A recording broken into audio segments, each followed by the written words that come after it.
Portanto, a gente viu hoje, né, a Anvisa aprovar o uso da Coronavac para a faixa etária dos 6 aos 17 anos e isso possibilita, inclusive, que o Instituto Butantan forneça imediatamente 15 milhões de doses para proteger nossas crianças e adolescentes.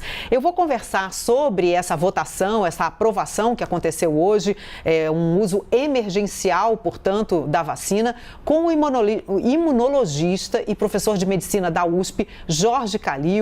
Muito boa tarde, bem-vindo aqui ao Visão CNN. Gostaria que o senhor trouxesse para a gente o que o senhor avalia sobre essa decisão da Anvisa e também a restrição à faixa etária acima dos 6 anos e não 3, como queria o Instituto Butantan.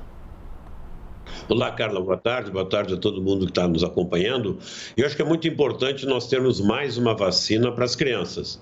Essa vacina, a Coronavac, ela não se mostrou das melhores para idosos ou para pessoas imunodeprimidas, mas ela tem apresentado resultados muito bons para crianças. As crianças respondem muito bem a esse tipo de vírus, que é vírus inativado, como a gente chama.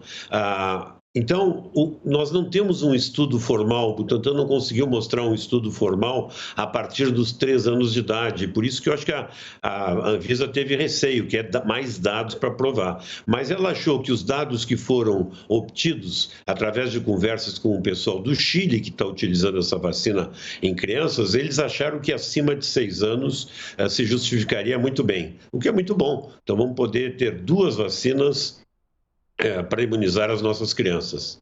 Doutor, a Coronavac, a vacina faz, desculpe. Sim, doutor, o senhor já disse então que a Anvisa não recomendou a utilização da Coronavac em imunossuprimidos. Esses então, na faixa etária que é permitida, que a vacina que hoje está aprovada para a faixa etária é a Pfizer, né? Vão continuar tendo que tomar a vacina da Pfizer. Agora, uma outra questão é a forma como a Coronavac é fabricada, usando vírus inativado, uma tecnologia já bastante antiga, já muito conhecida do brasileiro. E isso o senhor acha que pode trazer mais tranquilidade para os pais e para as pessoas que hoje questionam o uso de uma vacina como a Pfizer, que tem a tecnologia moderna do RNA mensageiro? Como em tudo, digamos, na nossa vida, e na política e também na ciência, tem os mais progressistas e os mais conservadores, né? Então, os mais progressistas, sem dúvida, vão utilizar a Pfizer, que é uma metodologia nova, muito melhor e que dá uma excelente proteção. Os mais conservadores, que têm um pouquinho de medo, algum receio, mesmo que não tenha justificativa, está super provado que a vacina funciona super bem, vão sim utilizar a Coronavac. Eu acho que é bom para nós, porque nós damos essa possibilidade para as pessoas, para o povo brasileiro, né? Eu acho que a vacina da Pfizer dá uma resposta melhor, mas isso é apenas porque eu estudo bastante o assunto. Isso já ficou, inclusive, visto na questão da Coronavac com relação aos adultos, né, doutor? A gente teve um momento muito importante ali, que foi o start, o início da nossa vacinação com a Coronavac, protegendo os idosos que estavam sendo muito afetados pela, né, a letalidade era muito alta em meio aos idosos. Mas hoje, esse novo uso da Coronavac pode nos trazer também uma vantagem estratégica, já que ela é feita aqui no Brasil. Isso, então é mais uma possibilidade. Veja que realmente ela foi importante no começo, né?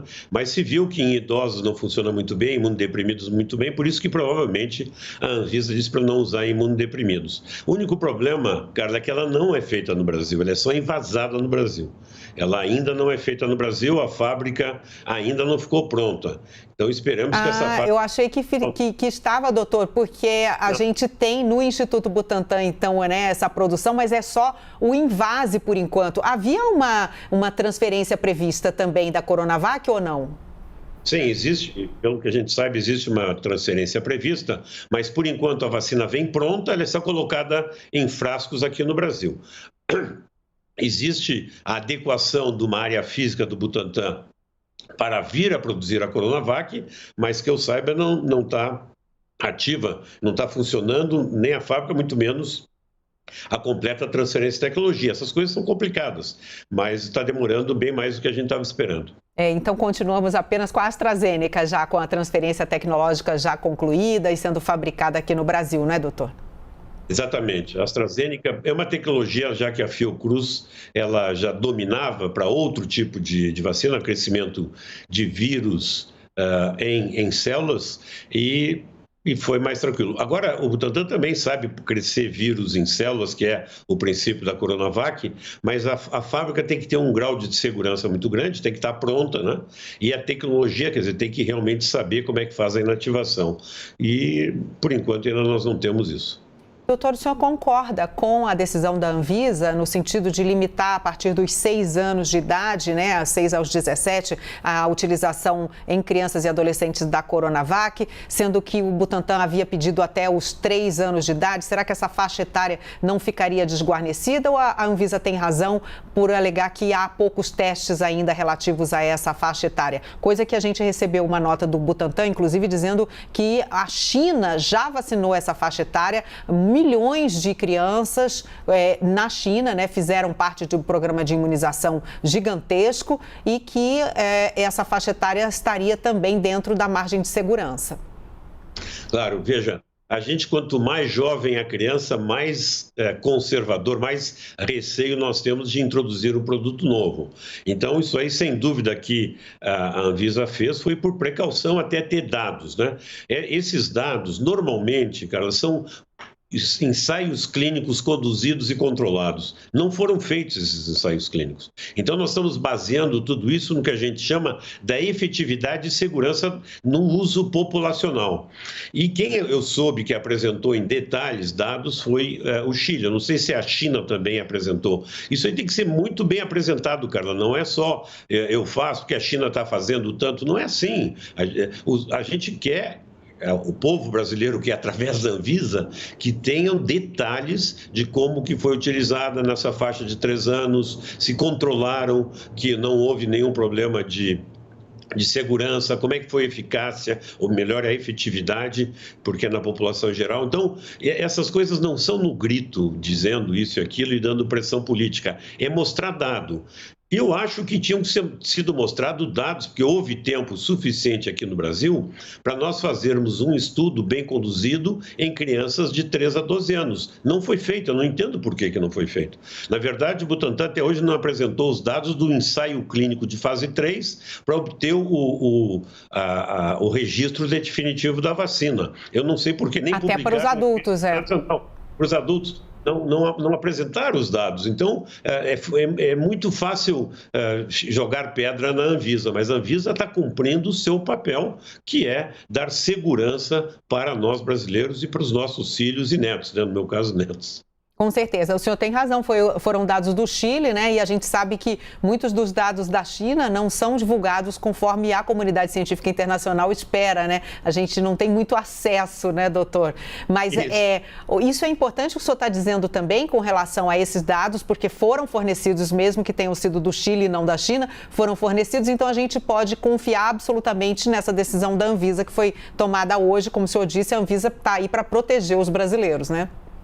Carla, nós tivemos o mesmo problema, como você vai lembrar, da Sputnik. Os russos também não são lá muito transparentes e não nos deram os dados também. Então, entre a China e a Rússia, é difícil, muitas vezes, a gente ter os dados como a gente gostaria de ter, né? Mas cada um tem a sua cultura.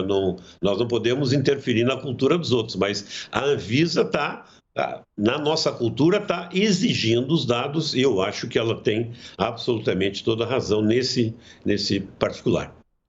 Muito obrigada, então. Eu agradeço aqui ao imunologista e professor de medicina da USP que conversou com a gente, Jorge Calil, dando aí todo o seu aval à decisão da Anvisa que foi tomada hoje e que os pais levem as crianças para se vacinar. Então, agora, também tem que estar protegidos, doutor.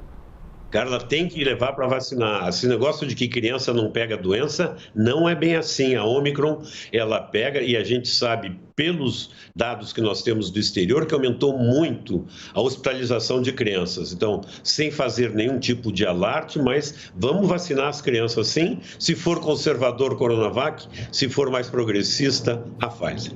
E não é uma gripezinha, nem a Omicron é branda, né? Isso é importante também frisar. Veja, ela é branda, muitas vezes, das pessoas que já tiveram vacina completa. Ela não é tão branda para os não vacinados. e não tem sido tão branda assim em crianças, pelo menos no exterior, porque não estavam vacinados também. A gente viu o número de internados aqui também, né? Muito obrigada, doutor. Uma ótima tarde. Agradeço a contribuição. Obrigado a você, e eu quero lembrar que nós estamos, como você colocou aqui, dando 60% de casos positivos. Quer dizer, quem vai procurar, seja um laboratório ou uma farmácia, para fazer um exame, está dando 60%. O normal é 2%, 3%, às vezes 5%. Então você vai ver que o crescimento está exponencial. As pessoas cuidem, não tem por que ficar doente agora.